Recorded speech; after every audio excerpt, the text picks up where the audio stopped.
everyone. Thank you for tuning in to watch the Angel Realtor Cafe. Today, it is my pleasure to invite our Malaysia Corporate Lawyer, Mr. Fong, to talk about the challenge of the foreign investors and foreign companies to settle in Malaysia. Okay, let me introduce myself. My name is Angel. I'm a Malaysia, my second home cross-border realtor. I've been staying in Malaysia for 13 years. I'm originally coming from Taiwan. So I have serving clients from different countries for their Malaysia, my second home visa needs and their cross-border investment.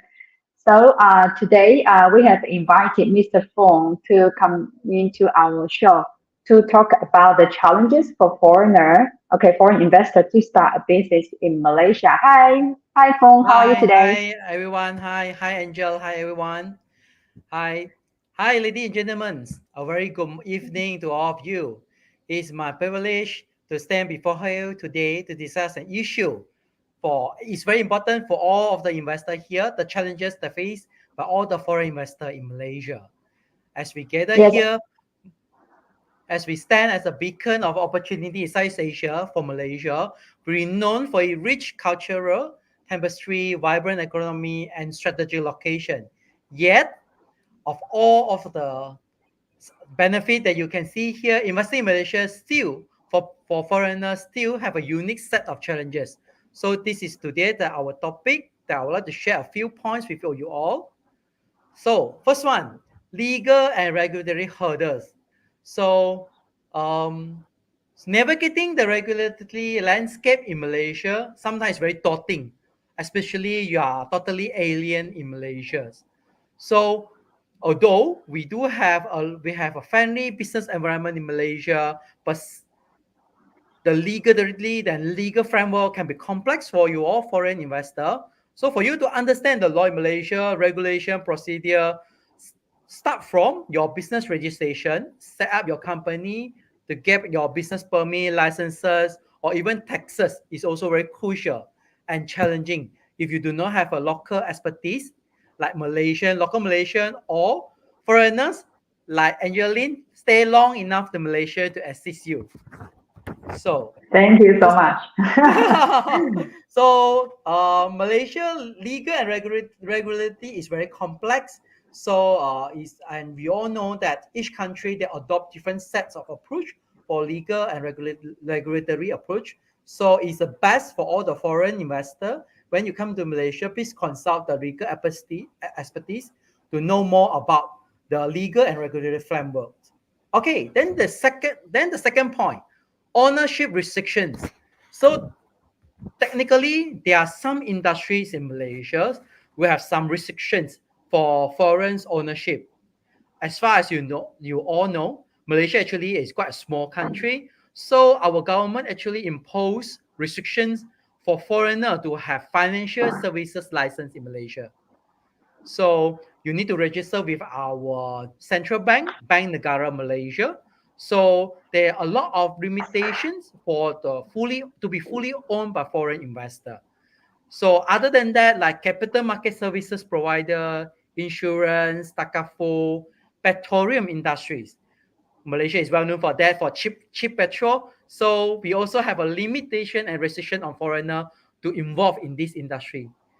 Other than that, should be communication and multimedia, wholesale and distributive trade in maybe in hypermarket, education services, freight forwarding and shipping, definitely utilities, water, energy supply, and certainly my profession, legal profession, there are a lot of limitations for foreigner to join us. Okay, then we Okay. go. Mhm. So, So maybe all right, any sorry, question, continue. Angel? Yeah. Okay, so it sounds like Malaysia is very tempting for all the foreigners with all the natural resources. Okay, and so it's also sounds a bit frightening with the restriction, though. Okay, but that's okay. Let's carry on. Then I'll let you to finish. Then we can go into more of the questions. Sure. Okay, then number three that I would like to share is the bureaucracy and the red tape in Malaysia. So I can share you some live example here. I have a Taiwanese client. they set up an IT company in Malaysia. So he came in Malaysia on November 2023. Then he came, then they asked, they consulted me like how to set up a company in Malaysia, how to get his working permit in Malaysia. Then at that point of time, that also definitely I bring along another profession like Angeline to help him to get the permit, working permit in Malaysia. So a lot of things have been shared, what is a hurdle. But when come into real life procedure, when we try to process the whole applications, there's a lot of things will happen. The authority will give you a lot of roadblocks. The authority will say that, oh, you are just a new company. You only can have maybe 10 quarter of 10 application that you can bring in your staff from Taiwan. Then Right. at first, he told the agent he need to have 40 quarters. He need to bring along 40 staff to transfer from Taiwan. Of course, he complained Taiwan, the cost there is very high. That's why he moved to Malaysia here. So he said that he need to move 40 staff to Malaysia. At first, Wow. the agent Okay. say it can be done. Then just Mm-hmm. need to provide enough document and persuade the government. But in the end, they only approved first batch 7 quarter, only 7% approved. Then the Right. second batch, Okay. they approved another 14. Then total 21. So, but the Taiwanese client needs 40. So he still need another 19. So he need to restructure his whole employment with all the Mm-hmm. Taiwanese staff that still I would say they're stranded at Taiwan now. Taiwanese stranded at Taiwan cannot come to Mm. Malaysia to work. So it affected a lot his cash flow on all the arrangement that he has agreed with all the staff. So that's the thing. Mm. So that's why it linked to my number 4 hurdle, work permits and visa. So actually, all these challenges is come together. It's not a separate one issue. Let's say we go back to point one, legal and regulatory hurdles. You can see that regularity may give you a hurdle for you to comply, or the ownership restriction. Just now, like Angeline, she mentions that, oh, it's so scary. Why certain industry that I'm not welcome? So that's Mm. why when we speak to all our foreign partner, foreign friends, foreign investor, we will inform them that please do some work first. Talk to the legal, tax or audit, accountant, the local expertise to know further. Then we move to Understand. the Mm-hmm. okay, definitely language and cultural differences. Malaysia is made up by we are multi-national country, so definitely, and because of the grow up, we have been colonized by the British before. We do adopt the Western lifestyle, but we still start to have our own Malaysian style. Language and culture definitely different, and most of the Malaysian we are Muslims, so definitely culture also is another uh, alien area if you are not exposed to any Muslim culture before. First, come to language. Malaysia, our national language is Bahasa.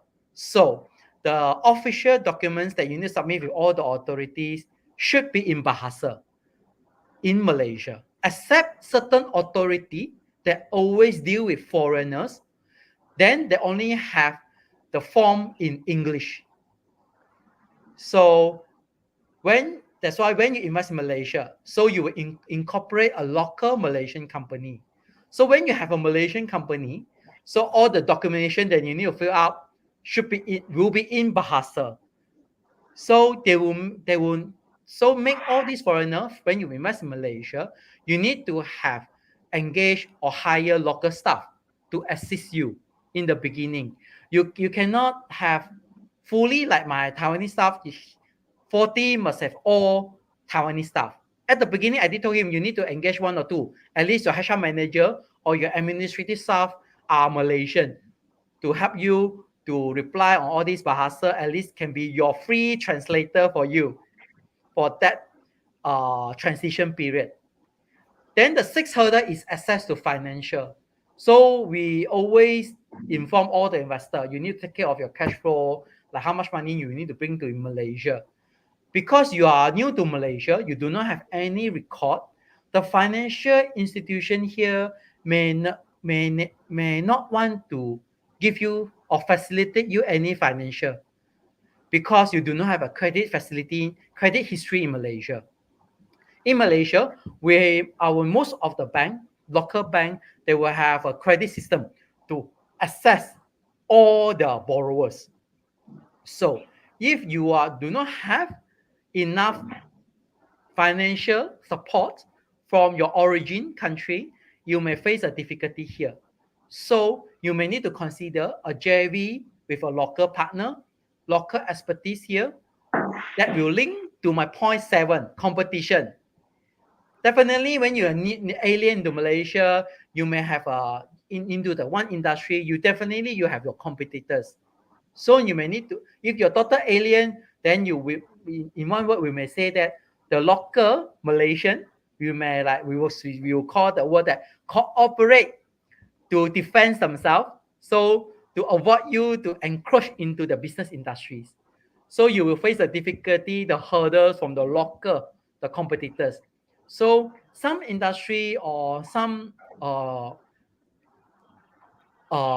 sector that you wish to come in, we will encourage you to have like a local JV partner for you to help you to go through all these hurdles. Because when you have a local partner here, you may easily access to the financial. You do not have the language and cultural difference anymore because your local culture is here. Dealing with all this ownership because you have local Malaysian in your company, you may solve the issue ownership restrictions. The local, your partner, they are in the same industry with you. So definitely they will know the legal framework and the regulation that apply to your industry better than. They will well prepared and you will have less worried on this, whether there's uh, sudden compliance that you need to comply that you do not know. Of course, we always worried there is a bad partnership, but there is a separate issue to be discussed here. So the focus of today, I won't discuss that. We only discuss that for foreigner that you need to think before you come to Malaysia for investment. Last but not least, that I would like to share, it will be the infrastructures and logistics. So we all know Malaysia, our population is really low. So we only have a few cities that may fulfill your need. Different industry, you have different needs. So I will welcome all the investors when you come to Malaysia. You need to study a bit, like which city in Malaysia is suitable for you. Let's say you are a trading company, you need a warehouse. So your warehouse should be near to a Malaysian port. So the location may be Klang, Malaysia, or Pulau Pinang, Malaysia, or Johor Bahru, Malaysia, because the logistic cost is very high in Malaysia. And sometimes, you if you're from a developed country, you will say that how come Malaysian road is so not accessible, not enough public transport. So all this must come into consideration because when you set up all these company, when you have your office, your employment, you need to think about where you need to get your human capital to help you. Talent is very important, right? So you not only you can import your own origin country people staff into Malaysia, you also need the local staff to support you. So if you set up your company maybe in a rural area, you may not get the talent that you want because for Malaysian they will think you're too far away. I am a city person, so called. I want to stay in the city. I don't want to go to the rural kampong. In Malaysia, we will say that I don't want to go to kampong. So you may have a difficulty to recruit talent. That's right. It all makes sense. Okay. Yeah. So yeah.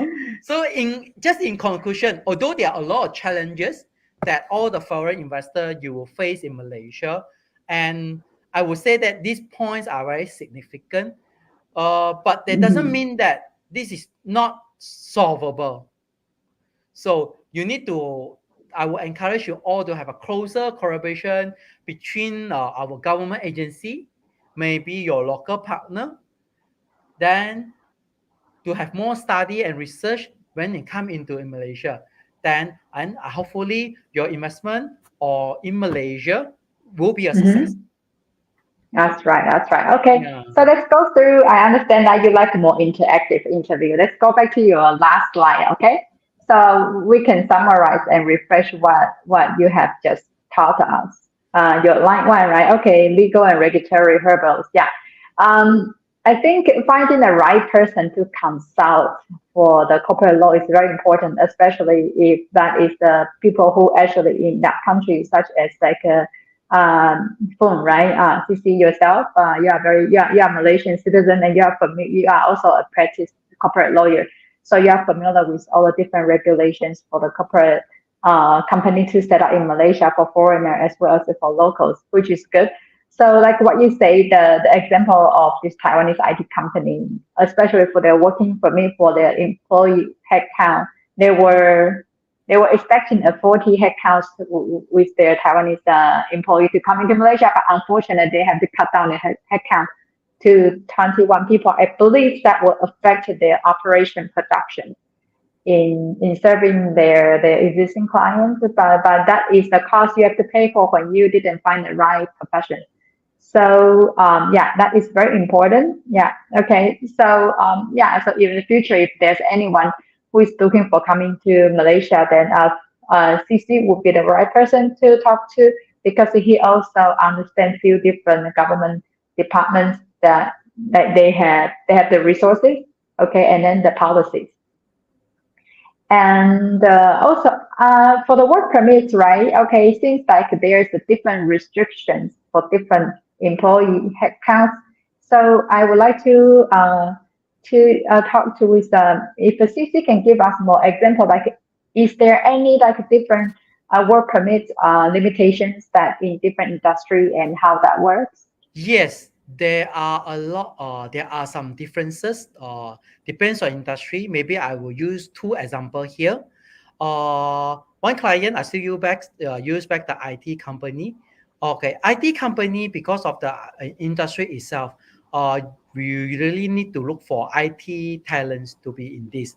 So Malaysia actually the current legal framework actually they welcome expat means foreign staff and then they were willing to give more working permits uh, for all IT related companies.